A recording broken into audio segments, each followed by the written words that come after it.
খাস কলকাতায় ফের উদ্ধার রহস্য মৃত্যু। আর বাগবাজারের নিবেদিতা লেনে নির্মীয়মান বহুতলের নিচতলা থেকে এক ব্যক্তির দগ্ধ দেহ উদ্ধার হয়। খুন নাকি নিজেই গায়ে আগুন লাগিয়ে আত্মঘাতী হয়েছেন তিনি, তা এখনও স্পষ্ট নয়। শ্যামপুকুর থানায় পুলিশ দেহ উদ্ধার করে ময়নাতদন্তের জন্য পাঠিয়েছেন। পুলিশের প্রাথমিক অনুমান খুন করা হয়েছে তাকে, তবে কে বা কারা এর সঙ্গে যুক্ত তা নিয়ে রহস্য দানা বেঁধেছে।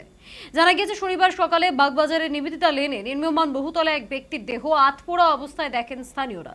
তখনই ওই ব্যক্তির দেহের আশেপাশ থেকে ধোঁয়া বেরোচ্ছে। খবর পেয়ে ঘটনাস্থলে পৌঁছয় শ্যামপুকুর থানার পুলিশ। দেহ উদ্ধার করে ময়নাতদন্তে পাঠানো হয়। মৃতের নাম পরিচয় এখনো পর্যন্ত কিছুই জানা যায়নি। প্রাথমিকভাবে পুলিশের অনুমান প্রমাণ লোপাটের চেষ্টায় খুনের পর দেহ জ্বালিয়ে দেওয়া হয়েছে। তবে কে বা কারা এই ঘটনায় যুক্ত তা এখনো পর্যন্ত জানা যায়নি। দিনে দুপুরে এই ঘটনায় স্বাভাবিকভাবেই জোর শোরগোল পড়ে গিয়েছে এলাকায়।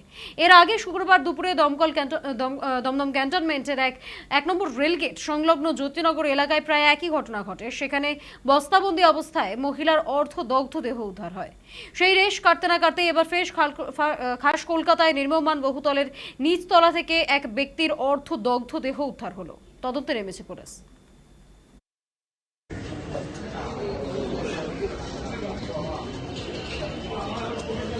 তো তালা দেওয়া ছিল নাকি আজকে খোলা ছিল? দেওয়া ছিল, এটা তালা আমি এসে খুলেছি। আচ্ছা। এবং ঢুকতে গেলে এখানে অনেক পদ্ধতি আছে, অনেক পদ্ধতি দিয়ে ঢুকতে পারে। কিভাবে ঢুকবার জন্য এই গেট দিয়ে টোপকেও ঢোকা যেতে পারে। এবারে কিভাবে ঢুকলো, কোন দিকে ঢুকলো, এটা আমিও সঠিক করতে পারছি না, কারণ আমি তো এখানে থাকি না। আমি তো এখানে বিকেলে কাজকর্ম হয়ে গেলে আমি আসে এসে তালা ফালা মেরে টেরে দিয়ে লেবার মিস্ত্রি বেরিয়ে যায়, আমি চলে যাই। খবর পেয়ে সংরক্ষণ থেকে এসেছি। কালকে কেউ কাজ করতে আসেও নি। আমি রাউন্ডে এসে একবার রাউন্ড মেরে সমস্ত তালা ফালা চেক করে চলে যাই। কবে থেকে হচ্ছে এই ফ্ল্যাটটা?